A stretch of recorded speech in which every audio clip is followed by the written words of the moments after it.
Hello दोस्तों, नमस्कार। मैं रत्नाकर सर आप सभी का टारगेट विद गुरुकुल चैनल में तहे दिल से स्वागत करता हूं। जैसा कि आप लोगों को पता है कि हमने नागरिकता चैप्टर ऑलरेडी आपके यूट्यूब चैनल पे, अपने टारगेट विद गुरुकुल चैनल पे ऑलरेडी आपको पढ़ा चुका हूं।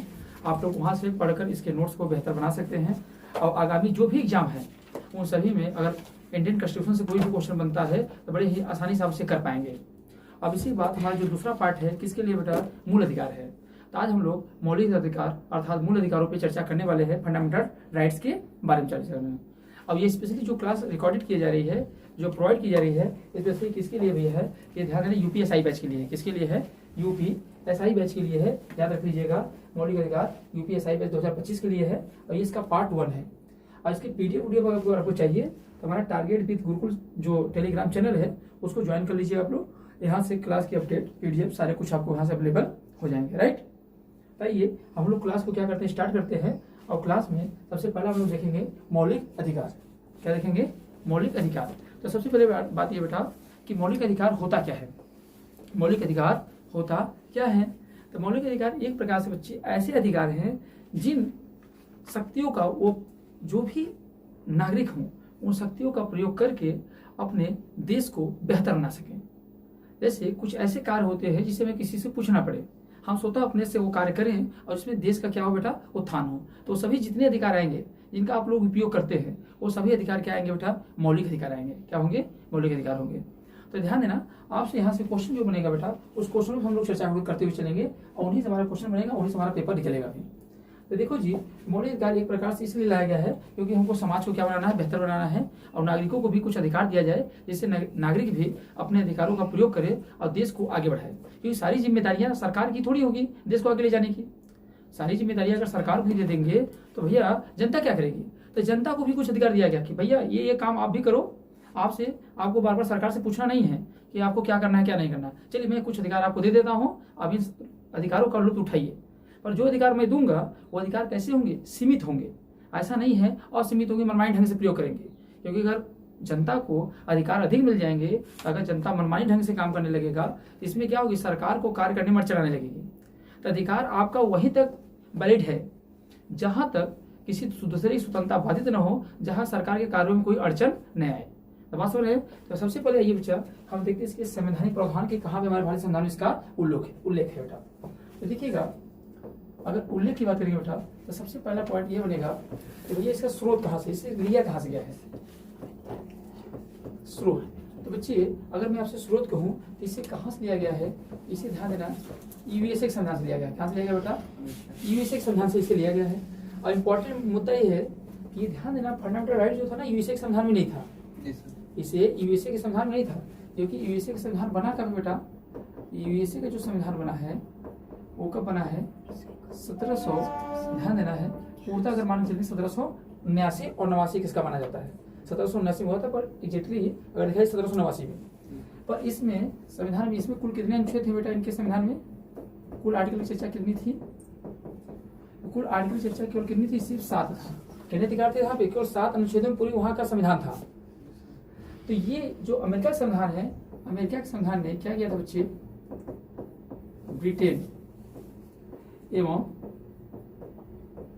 फ्रांस से क्या लिया था? Bill of right. क्या लिया था बच्चे? Bill of rights. तो जो बिल ऑफ राइट था जिसके बोलते हैं अधिकार पत्र, क्या बोलते हैं सर? 1700 है कहाँ? 1789 सही है। अधिकार, ध्यान देना, bill of rights. Bill of rights को अडॉप्ट कब किया गया था? अमेरिका ने इसे अडॉप्ट कब किया था? इसे किया था बच्चे 1791 में। कब किया था? 1791 में। और इसी 1791 के तहत अमेरिकी संविधान बिल ऑफ राइट के तहत ही क्या आया था? मौलिक अधिकार आया था। समझ लीजिए, मूल अधिकार। अगर आपसे कहा जाए कि मूल अधिकार अमेरिकी संविधान में कहा आया था, तो मूल अधिकार अमेरिकी संविधान में कहाँ से लिया गया था? ब्रिटेन एवं फ्रांस से लिया गया था। और किससे लिया गया था? बिल ऑफ राइट्स को। अब बिल ऑफ राइट्स को अमेरिकी संविधान ने अपने यहाँ कब मेंशन किया था? 1791 में। और इस 1791 में जब अमेरिकी संविधान में आ गया, इस अमेरिकी संविधान से इसे भारत ने प्राप्त किया था। क्या किया था? यूएसए से किसने ले लिया था? भारत ने। बोला आप कह सकते हो जो अमेरिका का मूल संविधान था उसमें भी मौलिक अधिकार नहीं थे।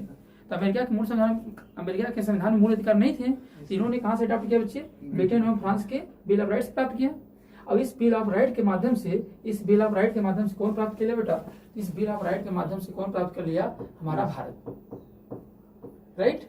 अगर आपसे पूछा जाए तो हमारा मौलिक अधिकार कहाँ से लिया गया है? वास्तव में बिल ऑफ राइट्स से। अब बिल ऑफ राइट्स कहाँ अडॉप्ट हुआ गया था? अमेरिका के संविधान में। और अमेरिका के संविधान से किसमें ले लिया बच्चे? भारत में।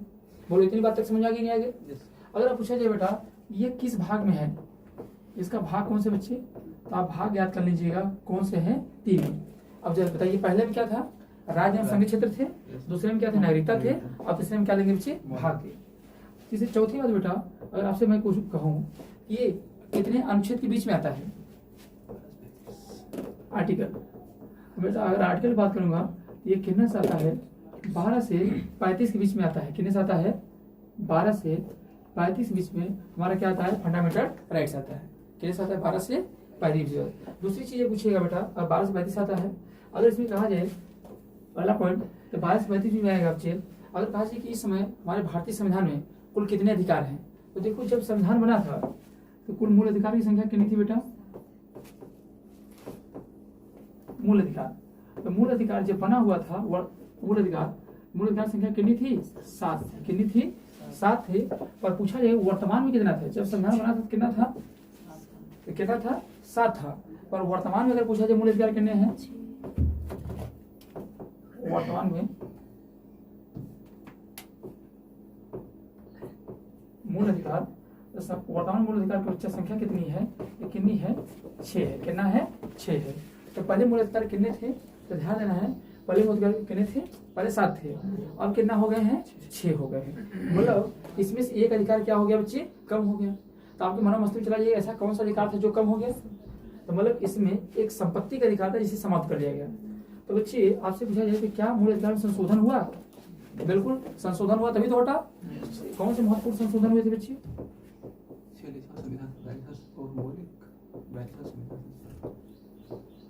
महत्वपूर्ण संशोधन बेटा, तो महत्वपूर्ण संशोधन कब हुआ था? उसमें ध्यान देना बेटा, बीजेपी गवर्नमेंट थी। कौन थी? बीजेपी गवर्नमेंट थी। और बीजेपी गवर्नमेंट में उसमें कौन थे? बीजेपी गवर्नमेंट में ध्यान देना मोरारजी देसाई थे। कौन थे? मोरारजी देसाई थे। मोरारजी देसाई।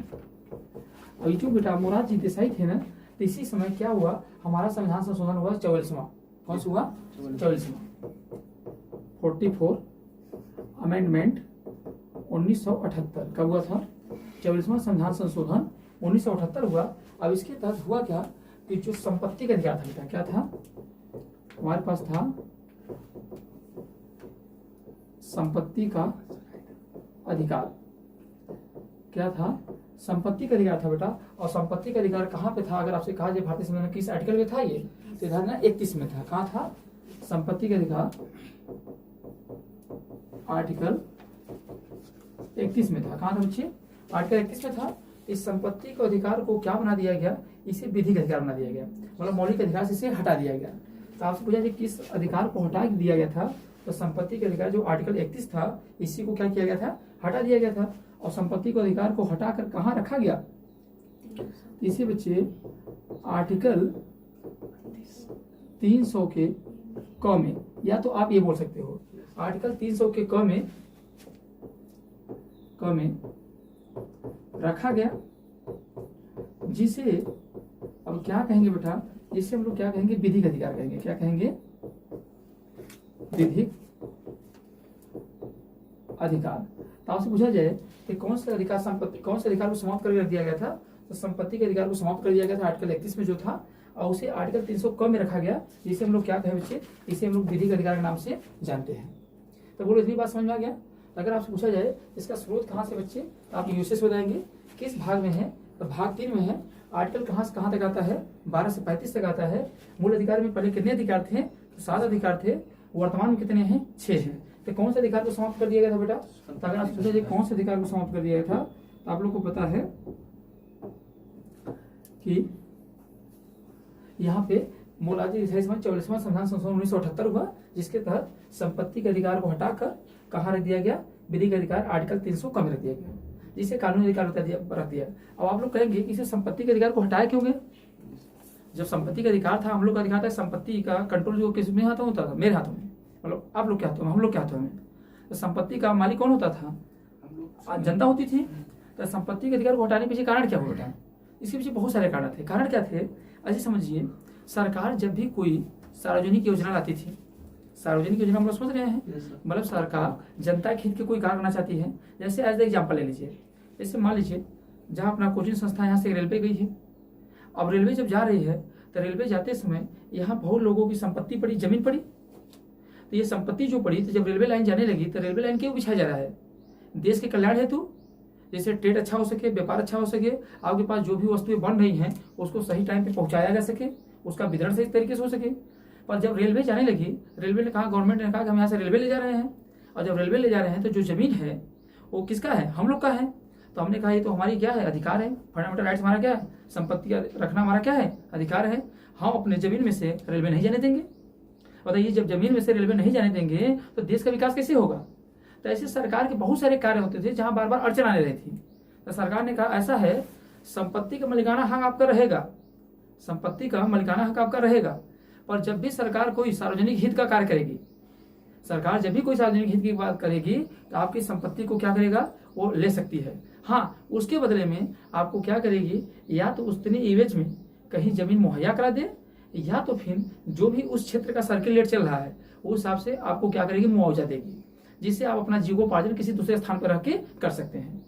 तो हमने अगर आपकी संपत्ति ले लिया तो आपका मैंने फंडामेंटल राइट्स को उल्लंघन नहीं किया। तो इसीलिए बार बार ये फंडामेंटल राइट का जो मामला था, कोई भी संपत्ति का मामला आता था तो ये केस बहुत ज्यादा चला जाता था। तो ऐसी कंडीशनों में भारत सरकार ने क्या किया? संपत्ति के अधिकार को क्या कर दिया? विधिगत अधिकार बना दिया कि जाओ, तुम्हारा अधिकार रबे नहीं करेगा। और सरकार को जब भी आपकी जमीन लेने की मन करेगी, सरकारी योजना के नाम से आपकी जमीन ले लेगी, आप कुछ नहीं कर सकते हैं। अब देखिए, रेलवे गया, सब लोगों ने बहुत चिल्लाया कि हम नहीं देंगे, नहीं देंगे। और सरकार ने क्या किया? संपत्ति को ले लिया। रेलवे यहाँ चल रही है, ट्रेन चल रही है, कभी भी ट्रेन चलेगी गुजरेगी तो आपको आवाज आएगा, मोबाइल में सुनाई भी दे देगा, है ही नहीं? तो समझ रहे बच्चे? तो इसीलिए संपत्ति के अधिकार को क्या किया? हटाया गया। तो यहाँ तक की बातें अगर समझ आ गई तो नोट डाउन कर लीजिए, फट से आगे बढ़े हम लोग। तो यहाँ तक की बात समझ में आ गई बच्चे? आइए, अब बात ये आती है बच्चे कि अब अगला पॉइंट हम देखते हैं कि जो मौलिक अधिकार थे, इसकी मांग कब कब हुई भारत में? अगर मौलिक अधिकार की चर्चा हो रही है तो क्या मौलिक अधिकार की मांग हुई थी हमारे राजनेताओं के द्वारा? भाई, जिस समय हम लोग अंग्रेजों से लड़ाई लड़ रहे थे तो क्या हमने मौलिक अधिकार की मांग की थी कि नहीं की थी? तो क्वेश्चन कई बार पूछा जाता है कि मौलिक अधिकार की मांग कब कब की गई और किसके द्वारा की गई। तो ये क्वेश्चन यहाँ से बनता है। तो यहाँ से जो क्वेश्चन बन सकते हैं आपके सामने है, नोट डाउन कर लीजिए। और ऑनलाइन बच्चे वाले क्या करेंगे? स्क्रीनशॉट लेंगे। चलिए आइए बच्चे, तो हम लोग देखिए, अब हेडिंग बनाएंगे आप लोग सभी लोग। अब हेडिंग बनाएंगे मौलिक अधिकार का मांग।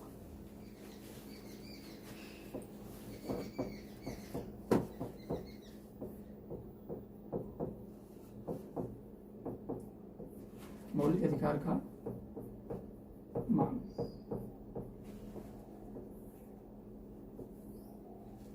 देखो जी, सही है यहाँ तक? अब देखिए बच्चे, अगर मौलिक अधिकार की मांग करेंगे ना, तो सबसे पहले मौलिक अधिकार की मांग किसने किया था? तो 1895 में। कौन थे? बाल गंगाधर तिलक। तो बाल गंगाधर तिलक ने स्वराज विधेयक के तहत से, स्वराज विधेयक बिल के तहत पहली बार उन्होंने कहा कि जनता को कुछ अधिकार होने चाहिए। तो पहली बार मांग की गई, पर उसका कोई ज्यादा प्रभाव पड़ा नहीं। तो आपसे पूछा जाए तो पहला पॉइंट बेटा, सबसे पहली बार तो कह सकते हो 1895 में। कब? 1895 में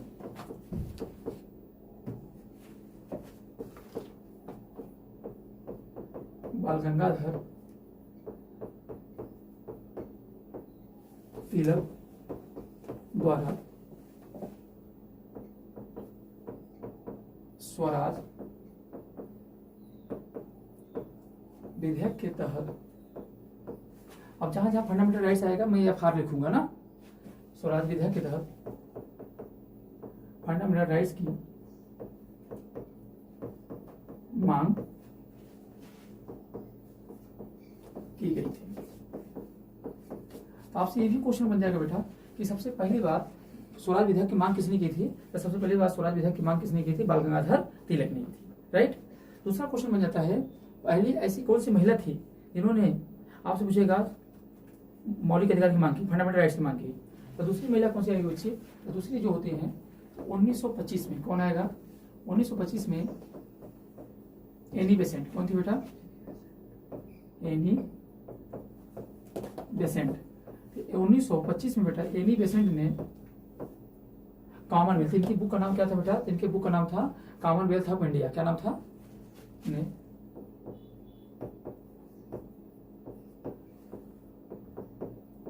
कॉमनवेल्थ ऑफ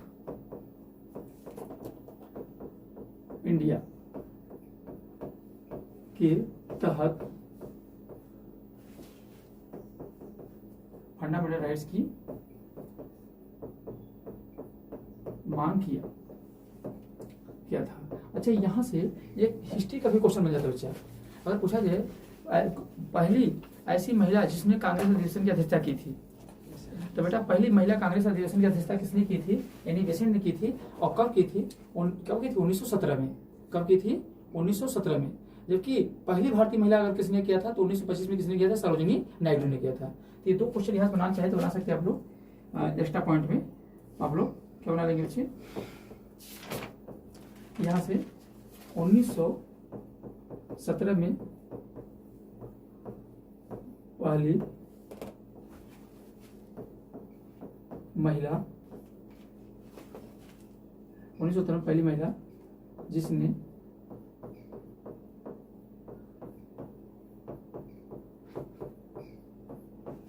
कांग्रेस की अध्यक्षता किया था। ठीक बच्चे, आपसे पूछ लीजिए पहली महिला जिन्होंने कांग्रेस की अध्यक्षता किया था किन्हें किया था? सरोजिनी अरे एनी बेसेंट ने। जबकि अगर पहली महिला भारतीय महिला पूछे बेटा, ये कोई विदेशी थी। क्या थी? विदेशी थी। जबकि अगर पूछा जाए पहली भारतीय महिला, पहली भारतीय महिला कांग्रेस की अध्यक्षता,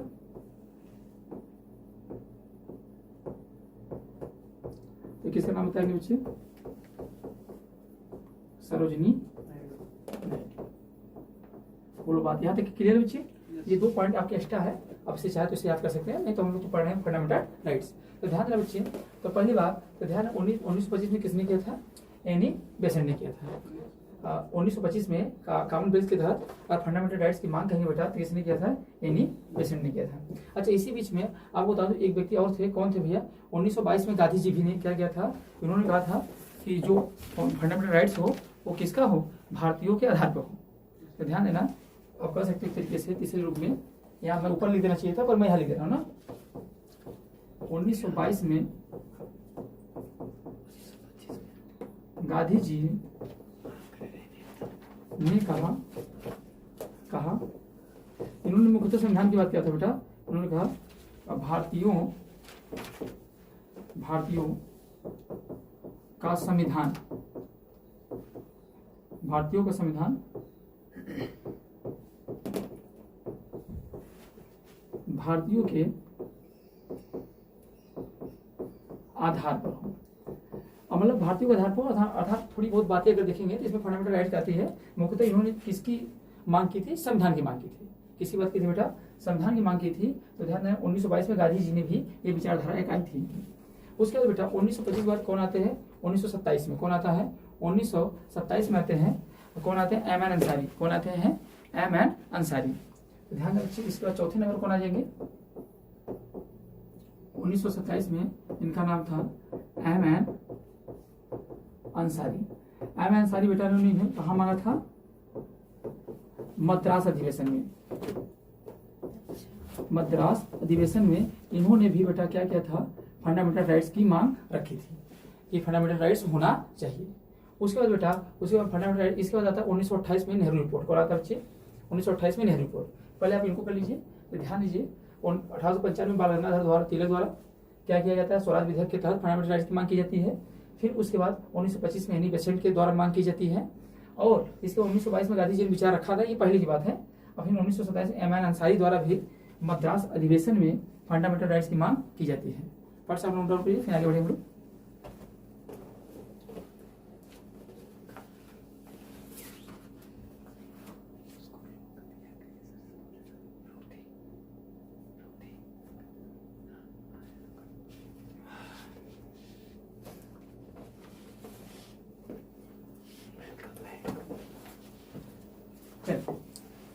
आप लोग नोट डाउन कर लिए होंगे। आइए आगे चलते हैं। तो 1925 हमने 27 तक देख लिए। फिर 1928 में क्या होती है बेटा,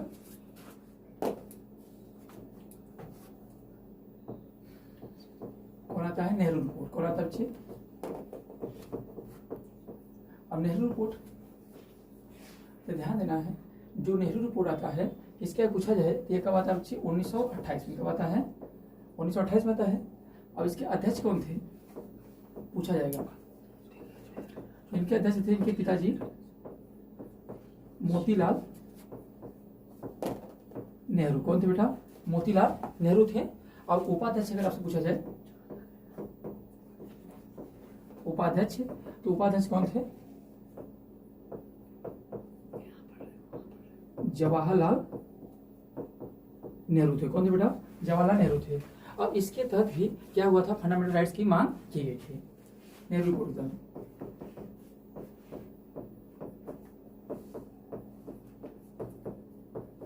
मांग किया गया था। पर आपको बताऊं इनके तहत जो मांग किया गया था, इनको बातों को बहुत ज्यादा मतलब इनका भी बहुत ज्यादा असर नहीं पड़ा था। क्यों नहीं असर पड़ा था, क्योंकि ऐसा लग रहा था जैसे एक ही परिवार के लोग हैं और अपने अकॉर्डिंग रख रहे हैं, इसलिए बहुत ज्यादा इनका इम्पैक्ट नहीं पड़ता है। इसके अलावा बच्चे क्या होता है, नेहरू रिपोर्ट आता है। इसके अलावा बच्चे और कौन आएगा, नेहरू रिपोर्ट के अलावा अगर आपसे मैं बात करूं तो अगले कौन आ जाते हैं, 1931 में क्या हुआ था, कराची कांग्रेस का कराची अधिवेशन हुआ था।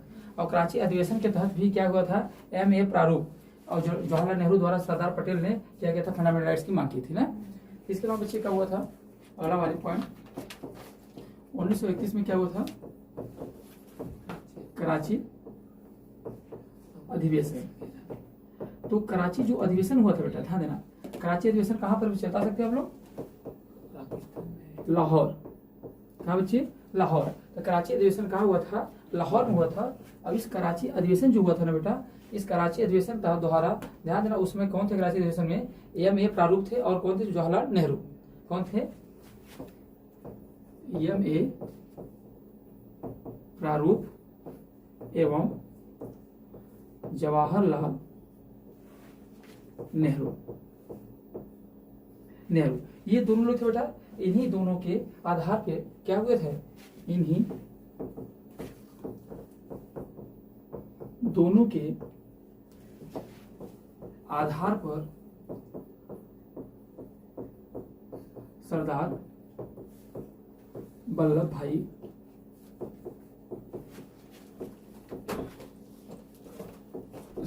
पटेल ने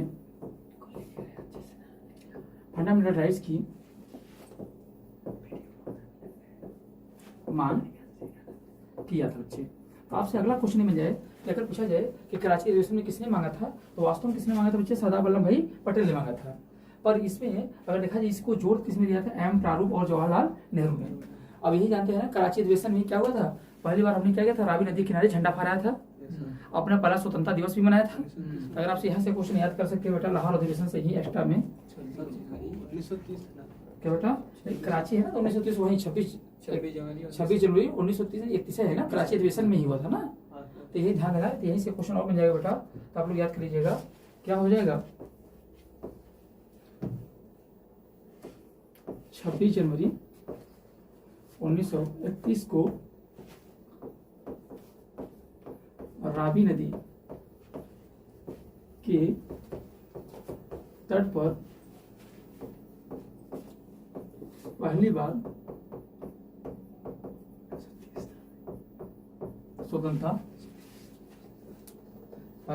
स्वतंत्रता दिवस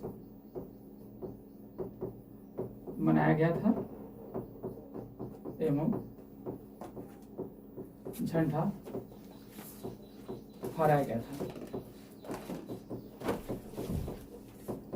ठीक, क्या 1931 है कि 31 है, सही 1930 देख लीजिएगा एक बार से आप लोग, तो ध्यान देना है। अगर रहा जाए तो इसी कराची अधिवेशन में क्या किया था, रावी नदी तट पे हम लोगों ने झंडा फहराया था, राइट। इसके बाद बच्चे, इसके बाद इन्होंने 1931 में क्या था, 1930 था सर। हाँ 30 था, चलिए कोई बात नहीं, इसको कर लीजिएगा, यहाँ आपको 30 बना लीजिएगा। ये क्या था, 30 था, डाटा है स्किप हो जाता है, कोई बात 26 जनवरी 1930 को रावी नदी के तट पर पहली बार हमने क्या किया था, स्वतंत्रता दिवस मनाया था। तो अब इसी से रिलेटेड पॉइंट है, इसको अब एक्स्ट्रा तौर में रख लिया करिए, क्योंकि कभी कभी ये की पॉइंट के ऐसे क्वेश्चन बन जाते हैं।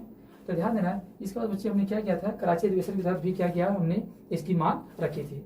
इसके बाद जानते हैं 1931 में ही क्या हुआ था बेटा, दूसरा गोलमेज सम्मेलन हुआ था। गोलमेज सम्मेलन कुल कितने हुए थे, 3 हुए थे। अगर आपसे पूछा जाए तो बच्चे ध्यान देना है, गोलमेज सम्मेलन। अच्छा, गोलमेज सम्मेलन का मतलब समझते हैं ना कि राउंड टेबल, मतलब राउंड टेबल बैठ जाएंगे, सभी लोग क्या करेंगे, चर्चा करेंगे, बात करेंगे क्या सही है क्या गलत है। जैसे आजकल पार्लियामेंट में देखेंगे तो वो होता है कैबिनेट मंत्रालय के अंदर गोलमेज सम्मेलन होता है। इसी तरीके से था। तो गोलमेज सम्मेलन कब कुल कितने हुए थे, तो गोलमेज सम्मेलन कुल कितने थे बच्चे, 3 हुए थे। कितने हुए थे, 3 हुए थे।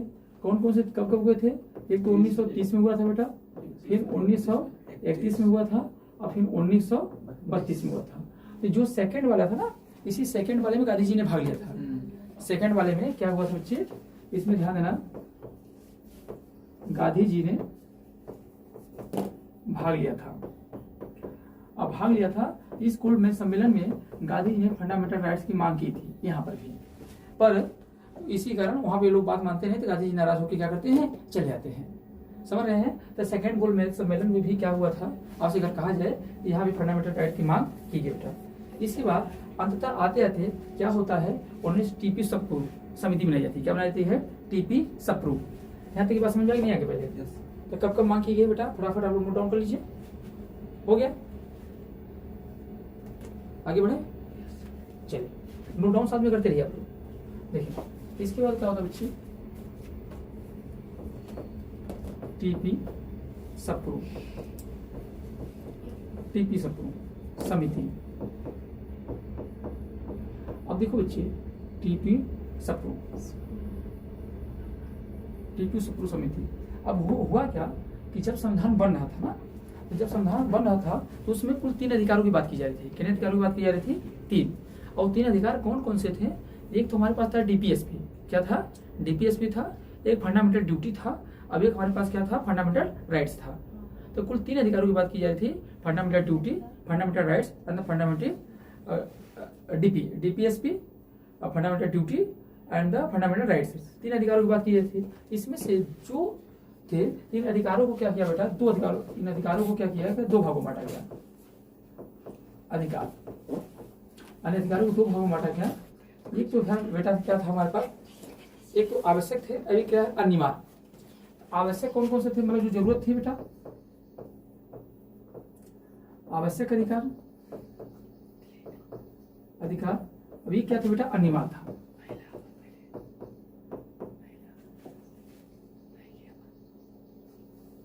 अनिवार्य, आवश्यक मतलब कि उनकी जरूरत है। तो आवश्यक अधिकार कौन कौन से थे बेटा, एक हमारे पास था डीपीएसपी। तो डीपीएसपी जो था, इसे कहाँ रखा हमने, आर्टिकल 36 से लेकर कहाँ रखा बच्चे, 51 तक। कहाँ से रखा, 36 से लेकर 51 तक रखा। और ये ध्यान देना, डीपीएसपी 36 से लेकर 51 तक रखा है। जिसका सोर्स क्या है बेटा, बताओ आप लोग, कहाँ से लिया गया, स्रोत तो कहाँ से लिया गया बच्चे, आयरलैंड से लिया गया था। इसको हमने कहाँ रखा, डीपीएसपी में रखा गया। और इसमें यह बताया गया है कि राज्य जनता के लिए क्या करेगी, राज्य जनता के लिए क्या क्या करेगी। और ये जवाबदेही नहीं है बेटा, मतलब इसे आप न्यायालय में लेके नहीं जा सकते। अभी आगे डीपीएसपी पढ़ाऊंगा इसी बात। इसके बाद दूसरा कौन सा बेटा, इसका नाम है फंडामेंटल ड्यूटी। जो फंडामेंटल ड्यूटी है, इसे ध्यान देना, कहाँ पर है, तो ध्यान देना, आर्टिकल 51 के क में है। कहाँ बच्चे, 51 के क में है। अब ये कहाँ से लिया गया था, फंडामेंटल ड्यूटी बता सकते हैं, मौलिक कर्तव्य कहाँ से लिया गया था, ये लिया गया बेटा। इसका स्रोत अगर आपसे पूछ लिया जाए, ये लिया गया था यूएसएसआर से, रूस से लिया गया था। अब इसे किस समिति में जोड़ा गया था, इसे समिति अगर पूछा कौन समिति थी, तो ध्यान देना बेटा, अगर इसकी समिति पूछ ले आपसे, कौन सी समिति था जिसे जोड़ा गया था, उस समिति का नाम है स्वर्ण सिंह समिति। कौन सी है, स्वर्ण सिंह समिति। तो स्वर्ण सिंह समिति के अनुशंसा से जोड़ा गया था। और जब जोड़ा गया था तो कुल कितनी इसमें फंडामेंटल ड्यूटी थे, तो जब जोड़ा गया था, मूल संविधान में ध्यान देना नहीं थे, ये मूल संविधान में नहीं थे। तो मूल संविधान अगर आपसे पूछ लिया जाए कि मूल संविधान फंडामेंटल ड्यूटी कितने थे मूल संविधान में, तो मूल संविधान में याद रखना बेटा 0 थे, 1 भी नहीं थे। क्योंकि फंडामेंटल ड्यूटी को कब जोड़ा गया था, 42वें संविधान संशोधन 1976 के तहत जोड़ा गया था बेटा। और जब जोड़ा गया था इसमें, जब जोड़ा गया तो कितने थे 76 में, तो 76 में मूल अधिकारों की संख्या कितनी थी, फंडामेंटल ड्यूटी की संख्या कितनी थी, 10 थी। पर वहीं आगे की बात करेंगे तो जो 86वां संविधान संशोधन है 2003, तो 86वां संविधान संशोधन 2003 और 3 है 5, इसके बाद डाटा आप लोग चेक कर लीजिएगा, 2 है 3 है कि 5 है। तो 86वां संविधान संशोधन के तहत 11वां मौलिक कर्तव्य जोड़ा गया था जिसका नाम है शिक्षा का अधिकार। क्या नाम है, शिक्षा का। अभी मैं फंडामेंटल ड्यूटी अलग से पढ़ाऊंगा, आप लोग परेशान नहीं होइएगा। ये बातें कहाँ रखा गया, आवश्यक अधिकार थे, इनको अलग खाते में रखा गया। और वही अनिवार्य में किसको रखा बेटा, फंडामेंटल 2002 है। हाँ सही है बेटा, 2002 में आया हुआ था, 3 में लागू हुआ था, कोई दिक्कत नहीं है, सही है। तो ध्यान है फंडामेंटल राइट्स, जो फंडामेंटल राइट्स थे इसे कहा गया, रखा गया बेटा आर्टिकल 12 से 35 के बीच में रखा गया। और इसका स्रोत कहाँ से बताया गया बेटा, कहाँ से लिया गया था, हमने लिया था कहाँ से, यूएसए के। और यूएसए में कहाँ से लिया था, ब्रिटेन और बिल ऑफ राइट्स, राइट। तो हमने क्या किया, इस अनिवार्य में और टीपू सप्रू के तहत अनिवार्य अधिकार बनाया गया फंडामेंटल राइट्स को। और जो अनिवार्य बनाया गया इससे बेटा हमने क्या किया, ये जवाबदेही है। अगर कोई भी फंडामेंटल राइट्स को उल्लंघन करता है तो इस पे सरकार क्या है, अगर सरकार करती है सरकार इसका क्या जवाबदेही होगी, अर्थात हम इसको लेकर न्यायालय में जा सकते हैं। पर यही जो फंडामेंटल ड्यूटी है, फंडामेंटल डीपीएसपी है, इसको लेकर हम न्यायालय में नहीं जा सकते, राइट। इस तरीके से हमने क्या किया, अपने संविधान के अंदर देखेंगे तो हमने क्या किया बेटा, मूल अधिकारों को लाया। तो क्या यहाँ तक की बैकग्राउंड आपको समझ आ गई? तो हम लोग एक बार यहाँ से रिवीजन ले ले फटाफट, कब कब आया था बेटा। तो देखिए 1895 में बाल गंगाधर तिलक ने मांग की थी। फिर उसके बाद किसने किया, तो 1925 में किसने किया था, एनी बेसेंट ने मांग की थी। फिर 1922 में गांधी जी ने विचार रखा था। फिर 1927 में एम एन अंसारी ने किया था। हाँ, और इसके बाद अगर आप देखेंगे फिर नेहरू रिपोर्ट के तहत मांग की गई थी 28 में। फिर 1931 कराची अधिवेशन में मांग की गई थी। फिर उसके बाद गोलमेज सम्मेलन सेकंड में मांग की गई थी। हाँ, और उसके बाद फिर लास्ट में 1945 में क्या बनी थी, टीपू सप्रू समिति बनी थी। और टीपू सप्रू समिति के तहत भी क्या बनाया गया था, तो मूल अधिकार को पूर्णतः संविधान के अंदर क्या किया गया, मेंशन किया गया। ठीक है, यहाँ तक की बातें हो गई, बच्चे आगे बढ़े हम लोग।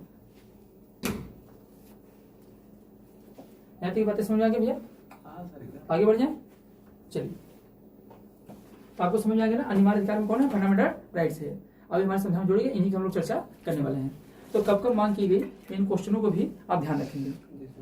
चलिए, अब आइए हम लोग ये देख लेते हैं कि फंडामेंटल राइट्स में वर्तमान में कौन कौन से अधिकार हैं और कितने कितने आर्टिकलों के बीच है, क्योंकि यहाँ से भी क्वेश्चन बन जाएंगे। चलिए पहली बनाएंगे,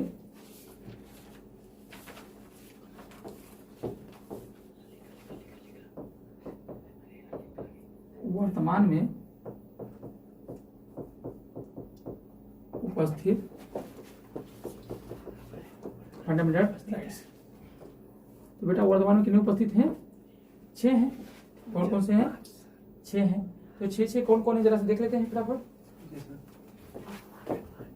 पहला कौन सा बच्चे है, समानता का अधिकार। अगर आपसे पूछा जाए समानता का अधिकार कहां से कहां तक है बच्चे, आर्टिकल 14 से लेकर कहां तक है, 18 तक है, राइट। दूसरा हमारे पास कौन सा बेटा, स्वतंत्रता का अधिकार है। और स्वतंत्रता का अधिकार कहां से कहां तक है बच्चे बताओ, तो आपका 19 से लेकर कहां तक है बच्चे, 22 तक है। कहां से है, 19 से लेकर आर्टिकल कितना है, 22 तक है, राइट, 1922। तीसरा कौन सा बेटा हमारे पास है,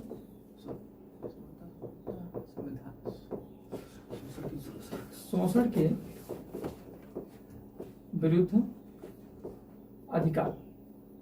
अगर 64 के विरुद्ध अधिकार की बात करेंगे बच्चे तो कौन सा है, आर्टिकल आप देख लेंगे 23 से लेकर कहां तक है बेटा, 24 तक है। कहां तक है, 24 तक है। इसके बाद अगला कौन सा बच्चे, धार्मिक स्वतंत्रता का अधिकार। क्या बच्चे, धार्मिक स्वतंत्रता का अधिकार। ये कहां तक है बच्चे, तो 25 से 28 आर्टिकल तक है, आर्टिकल तक है। इसके बाद अगर पूछा जाए बेटा सांस्कृतिक शैक्षणिक अधिकार, पहला कौन सा था, तो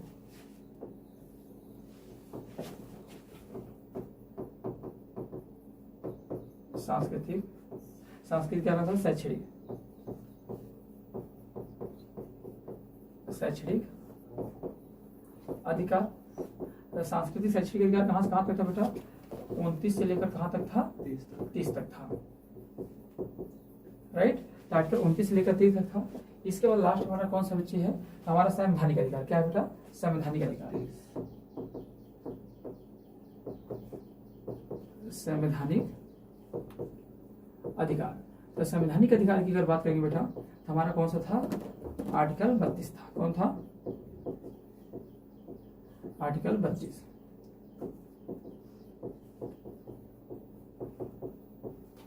आर्टिकल 32 इसे संवैधानिक अधिकार कहते हैं, राइट। तो ये कुल प्रकार 6 प्रकार के अधिकार हमारे संविधान में वर्तमान में क्या है, वर्णित हैं। तो कौन कौन से हो गए, तो आपसे देखिए डायरेक्ट यहाँ से क्वेश्चन बन जाता है कि कौन कितने आर्टिकल के बीच में आता है, जितने भी ऑल ओवर एग्जाम आप देंगे। याद रखिएगा, अगर समानता का अधिकार कहेगा बच्चे तो आर्टिकल 14 से लेकर कहाँ तक है, 18 तक है। दूसरे नंबर कौन सा है, स्वतंत्रता का अधिकार है, पहला number, and the second number, and third number, fourth number, and the fifth, and the sixth. अब जानते हैं छठवां वाला मैंने आपको बता दिया, संपत्ति का अधिकार, ऑलरेडी उसे क्या कर दिया गया, समाप्त। तब अगर समानता का अधिकार पूछेंगे तो कहना है 14 से लेकर 18 है। स्वतंत्रता का अधिकार करना है 19 से 22 है। शोषण के विरुद्ध अधिकार करना है 23 से लेकर 24 है। धार्मिक स्वतंत्रता का अधिकार करना है 25 से लेकर 28 तक है। और सांस्कृतिक शैक्षिक अधिकार करना है 29 से लेकर 30 है। और संवैधानिक अधिकारों का अधिकार करना है 32 है, करना है 32 है।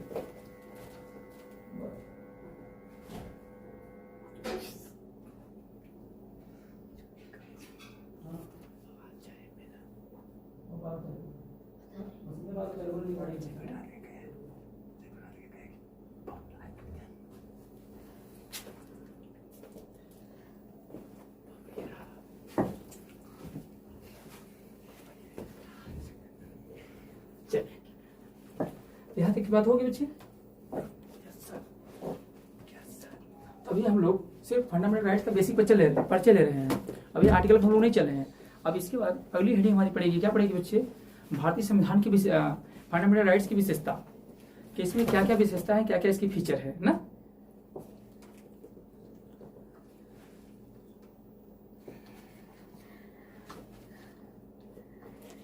चलिए, अगर यहां तक का हो गया बच्चे तो आगे हम लोग बढ़ते हैं। अब हेडिंग बनाएंगे आप लोग, भारतीय संविधान की विशेषता, क्योंकि यहां से खूब क्वेश्चन बनते हैं। आर्टिकल तो देखिए सब रट के बैठे हैं, आपको मैं पहले बता दे रहा हूं। आर्टिकल हर कोई रट के बैठा हुआ बच्चे, आर्टिकल से क्वेश्चन कम बनेंगे और इसकी विशेषताओं से क्वेश्चन खूब बनेंगे, ठीक है।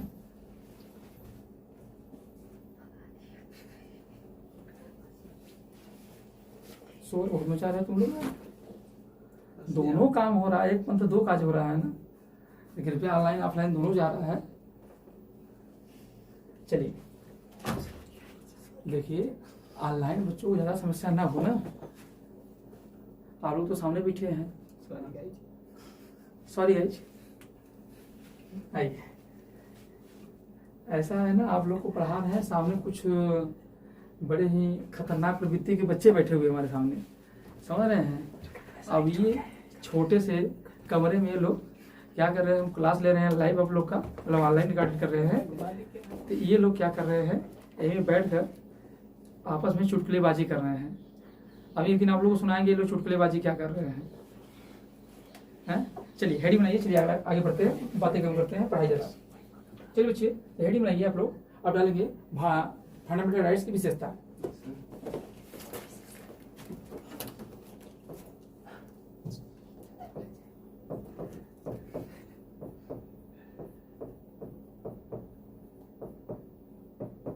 मौलिक अधिकार की विशेषता। यहां से बच्चे खूब क्वेश्चन बनेंगे आपको। चलो बेटा, तो सबसे पहली विशेषता की हम लोग बात करेंगे, मूल अधिकार। सबसे पहली विशेषता, क्या मूल अधिकार सीमित है या असीमित है? सीमित है। तो सबसे पहला पॉइंट यही बन जाएगा, क्या मौलिक अधिकार जो हमको मिले गए हैं 12 से लेकर 36 आर्टिकल के बीच में, क्या जितने अधिकार मिले गए हैं हम उसका फ्रीडम रूप से प्रयोग कर सकते हैं? तो नहीं बच्चे। जैसे मान लीजिए आर्टिकल 19 है, आपको आर्टिकल 19 में अभिव्यक्ति एवं स्वतंत्रता की आज़ादी दी गई है। तो क्या आज अभिव्यक्ति एवं स्वतंत्रता की आज़ादी दी गई है, तो क्या आपको चिल्लाने की आज़ादी दी गई है? तो मैं ऑनलाइन क्लास रिकॉर्ड कर रहा हूँ, तो आप यहाँ चिल्लाएंगे क्या? आप चिल्ला के कहेंगे कि हमारा मौलिक अधिकार है, आप क्या कर लोगे, हमको भारत सरकार ने दिया है, तो फिर वहीं पर हम कूट देंगे। अब क्यों कूट देंगे?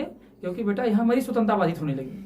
तो आपकी स्वतंत्रता तभी तक काम आएगी जहाँ तक किसी दूसरे की स्वतंत्रता बाधित नहीं हो। अब जैसे उसी में क्या कहा गया, आर्टिकल 19 में ही क्या कहा गया है, आवास संरक्षण का अधिकार दिया गया है। आप जहाँ चाहे तहाँ घूम सकते हैं। तो भैया जहाँ चाहे तहाँ घूम सकते हैं। अब मेरा पर्सनल बेडरूम है तो उसमें घुस जाएंगे? नहीं नहीं। तो घूमने की आज़ादी है, पर कहाँ तक है? जहाँ तक कि किसी दूसरे व्यक्ति की स्वतंत्रता के हनन न हो। तो ध्यान देना, सबसे पहला पॉइंट बच्चे, अगर पूछा जाए क्या फंडामेंटल राइट्स क्या है, असीमित अधिकार है कि सीमित अधिकार है, तो आप पहला पॉइंट बोलेंगे फंडामेंटल राइट क्या है बेटा, यह क्या है? सीमित अधिकार है। कैसा बच्चे? पहला पॉइंट लिखेंगे आप लोग, यह ध्यान देना है सीमित अधिकार है। तो आपसे पहला क्वेश्चन नहीं बनेगा बेटा ये कैसे अधिकार है बच्चे, तो याद रख लीजिएगा ये सीमित अधिकार है। कैसे अधिकार है? सीमित। दूसरा पॉइंट बेटा, अगर आपसे पूछा जाए क्या तो ये परमानेंट, ये स्थायी है कि अस्थायी है? अगर बच्चे स्थायी होता तो फिर हमने संपत्ति के अधिकार को समाप्त क्यों कर दिया? आपने अभी पढ़ा है 44वें संविधान संशोधन 1978 के माध्यम से हमने संपत्ति के अधिकार को क्या कर दिया? सीमित कर दिया, मतलब समाप्त कर दिया। तो इसका मतलब जो अधिकार हमारे अंदर हैं वो कैसे है? टेम्परेरी अधिकार है। मतलब जब तक फंडामेंटल राइट्स बना हुआ है, जब तक संविधान बना हुआ है, तब तक ये अधिकार भी आपके काम में है। और जैसे अगर संविधान ही खत्म हो गया तो बताओ कहाँ का अधिकार? जब संविधान ही नहीं है तब फंडामेंटल राइट्स कहाँ करा जाएगा? इसलिए जो आपको अधिकार मिले हैं वो कैसा है? टेम्परेरी है, न कि क्या है? परमानेंटरी है। तो याद रखिएगा जो फंडामेंटल राइट्स है बेटा ये कैसा है? ये ध्यान देना, अस्थायी और स्थायी है बेटा। क्या है? और स्थायी है। तो दूसरा क्वेश्चन ये बन जाएगा क्या ये सीमित अधिकार है? तो जी हाँ, ये कैसा है बेटा? ये ध्यान देना है अस्थायी है। दूसरी बात बच्चे आपसे क्वेश्चन पूछा जाए, तो दूसरी बात क्वेश्चन पूछा जाए क्या यह बेटा आपसे कहा जाए ये परिवर्तनीय है, अगर इसमें परिवर्तन किया जा सकता है? तो जी बेटा इसमें हम लोग परिवर्तन कर सकते हैं, पर परिवर्तन करते समय इस बात को ध्यान देंगे कि फंडामेंटल राइट का जो मूल ढांचा है, जो बेसिक स्ट्रक्चर है, बिना इसमें छेड़खानी किए इसमें हम लोग परिवर्तन कर सकते हैं। तो अगर आपसे पूछा जाए, अगर पूछ ले बेटा ये ध्यान देना यह परिवर्तनीय है, यह परिवर्तनीय है, मतलब इसमें परिवर्तन किया जा सकता है। परिवर्तन करेंगे और परिवर्तन करते समय इस बात को ध्यान देंगे कि मूल ढांचा से कोई छेड़खानी न हो। मूल ढांचा मतलब जो बेसिक स्ट्रक्चर है, जो इसका मूल तत्व है, उसे समाप्त आप नहीं करेंगे। ठीक है। चौथी बात बच्चे, क्या यह न्याय उचित है? क्या यह न्याय उचित है बेटा? तो कह सकते हैं जी हाँ यह न्याय उचित है। न्याय उचित का मतलब क्या हो बच्चे कि अगर मान लीजिए अगर आपके फंडामेंटल राइट्स का कोई उल्लंघन कर रहा है तो क्या इसको लेकर आप कोर्ट में जा सकते हैं? तो बेटा ध्यान देना है ये न्याय उचित है, अर्थात आर्टिकल 32 के तहत आप चाहें तो कहाँ जा सकते? तो बेटा सुप्रीम कोर्ट में। अगर आपका कोई भी फंडामेंटल राइट्स का उल्लंघन कर रहा है तो क्या कर सकते हैं? आर्टिकल 32 का प्रयोग करके आप कहाँ चले जा सकते हैं? सुप्रीम कोर्ट जा सकते हैं कि हमारे फंडामेंटल राइट्स का क्या हुआ है? उल्लंघन हुआ है। जबकि वही अगर आर्टिकल 226 की बात करेंगे बेटा, आर्टिकल 226 तहत आप कहाँ चले जाएंगे? हाई कोर्ट में चले जाएंगे। अगर कोई भी मौलिक अधिकार का उल्लंघन करता है तो आप आर्टिकल 32 तहत सुप्रीम कोर्ट में जाकर क्या कर सकते हैं? अपने न्याय की गुहार ला सकते हैं। और आर्टिकल 226 तहत जहाँ कहाँ जाकर कर सकते हैं? हाई कोर्ट में। तो ध्यान रखना ये कैसा बच्चे न्याय उचित है, मतलब ये न्यायालय में आप जा सकते हैं। और अभी आगे पढ़ाऊंगा तो याद रखिएगा जो डीपीएसपी होगा बेटा ये ध्यान देना है न्यायालय में परिवर्तनीय नहीं होगा। इससे आप अगर डीपीएसपी के तहत जो भी कार्य है और सरकार अगर कोई कार्य नहीं कर रही है, ये सरकार का कार्य क्या है? सड़क बनवाना, अब सड़क नहीं बनवा रही है तो आप धरना प्रदर्शन कर सकते हैं, पर इसको लेकर आप कोर्ट नहीं जा सकते। और वही फंडामेंटल राइट का उल्लंघन हुआ तो आप कहाँ जा सकते हैं? कोर्ट जा सकते हैं। इसीलिए मैंने कहा एक ऐसा अधिकार है, अनिवार्य अधिकार है, ये बहुत जरूरी अधिकार है। डीपीएसपी आवश्यक अधिकार है पर उतना आवश्यक नहीं है जितना कि फंडामेंटल राइट्स है। इसीलिए देखो फंडामेंटल राइट्स को क्या किया गया? मजबूती प्रदान करने के लिए आर्टिकल 32 और 26 रखा गया, 226 रखा गया। और 226 तहत अगर आपको फंडामेंटल राइट्स का कोई उल्लंघन करता है तो आप कहाँ जाएंगे? हाई कोर्ट में जाएंगे। वही आर्टिकल 32 का प्रयोग करके कहाँ जाएंगे? सुप्रीम कोर्ट में जाएंगे। मतलब अर्थात आप न्यायालय में जा सकते हैं। अर्थात ये कैसा बेटा? परिवर्तनीय है। बोलो बात यहाँ तक क्लियर है? अगर पूछा जाए बेटा क्या बताओ नकारात्मक अगर कहा जाए इसकी प्रकृति कैसी है, और मैं आपसे कहूँ 5वीं पॉइंट, इसकी प्रकृति कैसी बच्ची? इसकी प्रकृति आप देखेंगे तो दोनों है बेटा, क्या है,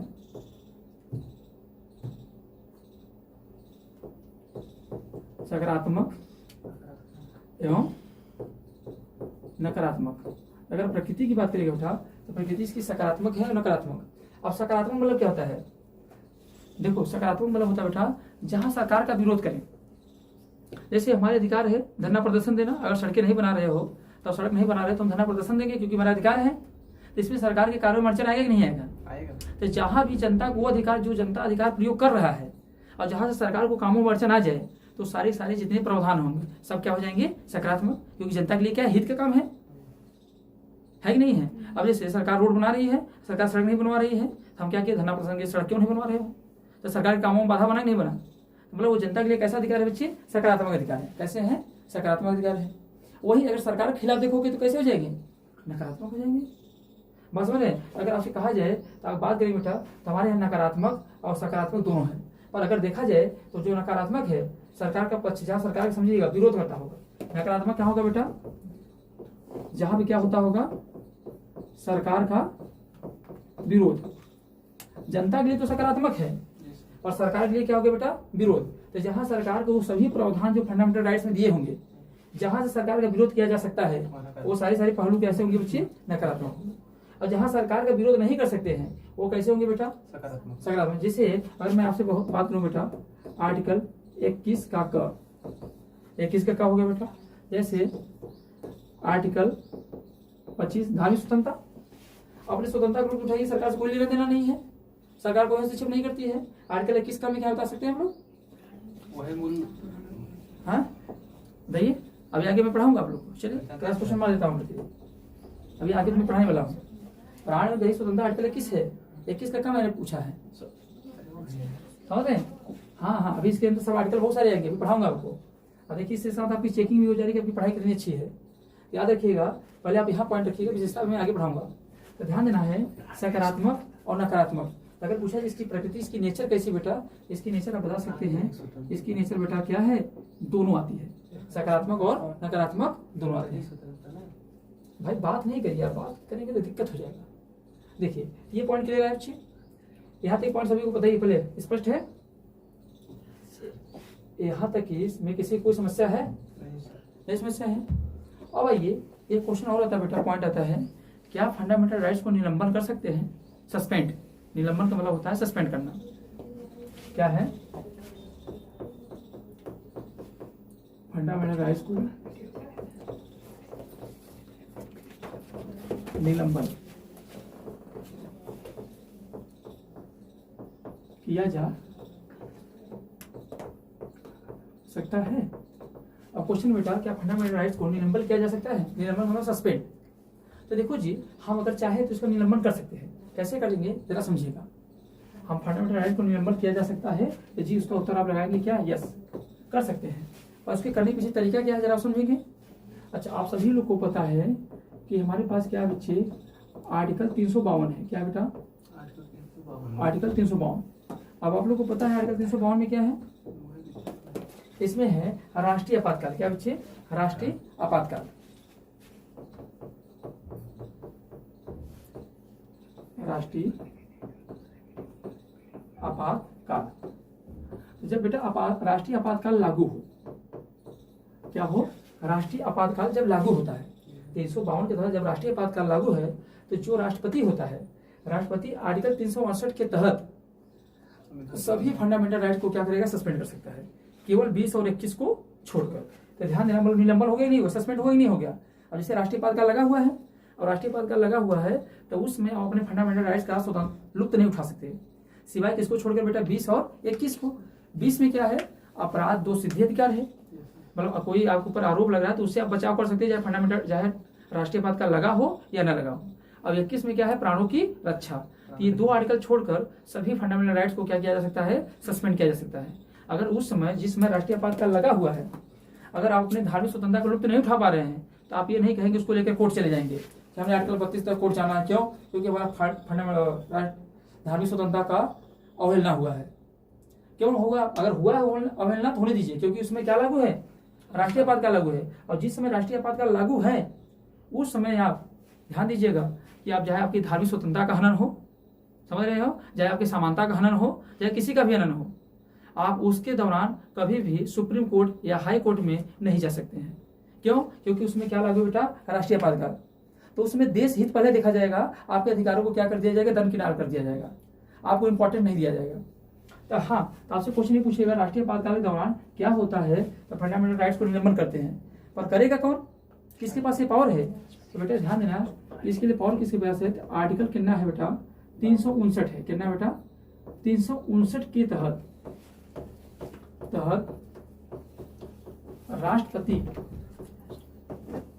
राष्ट्रपति सभी फंडामेंटल राइट्स को निलंबन कर सकता है, केवल आर्टिकल 20 एवं 21 को छोड़कर। क्योंकि 20 में क्या है बेटा, आर्टिकल 20 में क्या है, आर्टिकल 20 में क्या है, अपराध दोष सिद्धि। तो कोई अपराध जैसी मामला है बेटा, अपराध दोष सिद्धि, तो अपराध दोष सिद्धि। और आर्टिकल 21 में क्या है बेटा, प्राण एवं दैहिक स्वतंत्रता। तो ध्यान देना बच्चे, अगर जब आपातकाल लगा हुआ है तो आपातकाल के दौरान आपके फंडामेंटल राइट 20 और 21 को छोड़कर सभी को क्या कर दिया जाएगा, सस्पेंड कर दिया जाएगा। उस समय आपके फंडामेंटल राइट जीवित नहीं रहेंगे, सिवाय किसके, 20 और 21 को छोड़कर। पर बच्चे यहीं पर एक बात और याद रखिएगा, आर्टिकल 352 के तहत ही एक पॉइंट बहुत ही इंपॉर्टेंट है, मजेदार है। क्या है? अब एक क्वेश्चन बनता है बेटा, आर्टिकल 19 को सस्पेंड कब कर सकते हैं? आर्टिकल 19 को, ये तो बात हो गई कि पूरे फंडामेंटल राइट को सस्पेंड कर सकते हैं, पर पॉइंट ये है कि हम लोग इसको कब सस्पेंड कर सकते हैं, आर्टिकल 19 को। तो देखो बच्चे, अगर बच्चे ध्यान देना, यहाँ पे क्या है, आर्टिकल 19, इसको ध्यान समझिएगा। आर्टिकल 19 पे क्या बेटा, वाक एवं अभिव्यक्ति, क्या बच्चे, वाक एवं अभिव्यक्ति की स्वतंत्रता है बेटा। तो ध्यान देना, वाक एवं अभिव्यक्ति स्वतंत्रता कब सस्पेंड होगी, यह कब निलंबन होगा? इसके निलंबन के लिए जब आर्टिकल 19 को निलंबन करना होगा तो राष्ट्रपति कौन से आर्टिकल का प्रयोग करेगा बेटा, तो आर्टिकल 358 का प्रयोग करेगा। कौन से करेगा, 358। तो ध्यान देना, अगर संपूर्ण फंडामेंटल राइट्स को निलंबन करना है, अगर संपूर्ण फंडामेंटल राइट को निलंबन करना है 20 और 21 को छोड़कर, तो किसके तहत करेगा, 359 के तहत। अब कब करेगा, जब राष्ट्रीय आपातकाल लगा हो। पर बेटा ये ध्यान देना, आर्टिकल 358 के तहत क्या देखा जाएगा, जब राष्ट्रीय आपातकाल जो लगा हुआ है, जो राष्ट्रीय आपातकाल लगा हुआ है उसमें दो कंडीशन होता है बेटा। ये राष्ट्रीय आपातकाल कब लगता है, एक होता है बेटा बाह्य आक्रमण, क्या होता है बच्चे, एक होता है बाह्य आक्रमण, अब एक होता है बेटा, इसको बोलते हैं सशस्त्र, क्या बोलते हैं बच्चे, एक को क्या बोलते हैं, सशस्त्र बोलते हैं, सशस्त्र विद्रोह। ध्यान देना, तो अगर बच्चे सशस्त्र विद्रोह पहले नहीं था, पहले आंतरिक अशांति था। इंदिरा गांधी शासन काल में क्या था, आंतरिक अशांति, मतलब देश की स्थिति अंदर से क्या हो, गड़बड़ हो, तो ऐसे कंडीशनों में भी आपातकाल लग जाता था। और अब उसके जगह पे एक नया शब्द आ गया 1976 के बाद, क्या आ गया, सशस्त्र विद्रोह। तो अगर बेटा ध्यान देना, सशस्त्र विद्रोह के आधार पर अगर राष्ट्रीय आपातकाल लगा है, अगर सशस्त्र विद्रोह के आधार पर राष्ट्रीय आपातकाल लगा हुआ है, इसके आधार पर लगा हुआ बेटा, तो ध्यान देना, आर्टिकल जो होगा, आर्टिकल 19 क्या रहेगा, जीवित रहेगा, इसको सस्पेंड तब नहीं कर सकते हैं। पर वहीं राष्ट्रीय आपातकाल अगर बाह्य आक्रमण के आधार पर लगा हुआ, तो ऐसे कंडीशनों में बच्चे जो आर्टिकल 19 होगा ना, इसे क्या कर दिया जाएगा, सस्पेंड कर दिया जाएगा। तो डिपेंड करना है कि राष्ट्रीय आपातकाल किस आधार पर लगा हुआ है। अगर राष्ट्रीय आपातकाल अगर क्या लगा है, बाह्य आक्रमण के आधार पर लगा हुआ है, तो आर्टिकल 19 भी क्या हो जाएगा, सस्पेंड होगा। अब अगर राष्ट्रीय आपातकाल सशस्त्र विद्रोह के आधार पर लगा हुआ है, तो आर्टिकल 19 का सस्पेंड नहीं होगा। उस कंडीशन में 20, 21 और 19 भी जिंदा रहेंगे। बात समझ में है? तब 19 को सस्पेंड करने के लिए किस आर्टिकल का प्रयोग करता है राष्ट्रपति, 358 का, जबकि संपूर्ण आर्टिकल को सस्पेंड करने के लिए किसका प्रयोग करता है, 359 का। और उसके तहत कौन कौन से आर्टिकल नहीं सस्पेंड होंगे, 20 और 21। तो बताइए फंडामेंटल राइट्स निलंबन किया जा सकता है, नहीं किया जा सकता, इसके बारे में आपको क्लियर होगी पॉइंट। तो हम निलंबन कर सकते हैं, पर निलंबन करने का कंडीशन हमारे पास क्या है, तो देखेंगे क्या भारत के अंदर राष्ट्रीय आपातकाल लगा हुआ है, आर्टिकल 352 लगा हुआ है। अगर आर्टिकल 352 लगा हुआ है, इसका मतलब है कि हम फंडामेंटल राइट्स को क्या कर सकते हैं, सस्पेंड कर सकते हैं। सस्पेंड का मतलब होता है, जिसे देखो अधिकारी भी सस्पेंड होता है, मतलब कुछ दिन के लिए सस्पेंड है। जैसे ही वो क्या हुआ, राष्ट्रीय आपातकाल समाप्त, ये सभी आर्टिकल ऑटोमेटिक फिर क्या हो जाएंगे, जिंदा हो जाएंगे। जैसे सस्पेंड हुए तो 2 महीना, 3 महीना, 4 महीना, उसके बाद फिर जाके अपनी नौकरी ज्वाइन कर लीजिएगा। जैसे आप लोग एसआई, दरोगा, पुलिस बन जाएंगे, कहीं भी घुसखोरी पकड़ा गए तो क्या होंगे, सस्पेंड होंगे, पकड़े ही तय क्या से खुल यहाँ जितना है सब क्या है, खतरनाक है। नहीं ऐसा नहीं कर सकते, सब ईमानदार है, इन लोग के हाथों में देश का धरोहर है भाई, ये लोग देश को आगे ले जाएंगे। तो बताओ बच्चे, यहाँ तक की पॉइंट क्लियर है, क्लियर है, यहाँ तक पॉइंट क्लियर बेटा। चलिए, तो हम लोग आज क्या करते हैं, क्लास को इतना ही रखते हैं, क्लास बहुत ज्यादा लंबा ना हो जाए, ठीक है। तभी कल इसकी विशेषताओं की चर्चा और करेंगे, जैसे कौन कौन से ऐसे अधिकार हैं जो नागरिकों को मिले हैं, कौन कौन से ऐसे अधिकार हैं जो विदेशियों को प्राप्त हैं। इसके अलावा बच्चे हम लोग बात करेंगे कौन कौन से ऐसे अधिकार हैं जो राज्य और निजी दोनों के विरुद्ध हैं, कौन कौन से ऐसे अधिकार हैं जो कह सकते दंड का प्रावधान है, कौन कौन से ऐसे आर्टिकल हैं जो भारतीय प्लस विदेशी दोनों को मिले हैं। ये कुछ इन विशेषताओं की जब चर्चा कर लेंगे तो फिर हम लोग चलेंगे इसके एक एक आर्टिकलों को क्या करेंगे, पढ़ेंगे ना। तो आप लोग को अगर यहाँ तक की बातें समझ में आ गई है तो आप लोग नोट डाउन कर लीजिएगा, और अच्छा लगे तो बाकी यार शेयरिंग जो है उसको कर दिया करिए। हाँ, और फिर मिलते हैं अगले क्लास में, तब तक के लिए सभी को जय हिंद, जय भारत।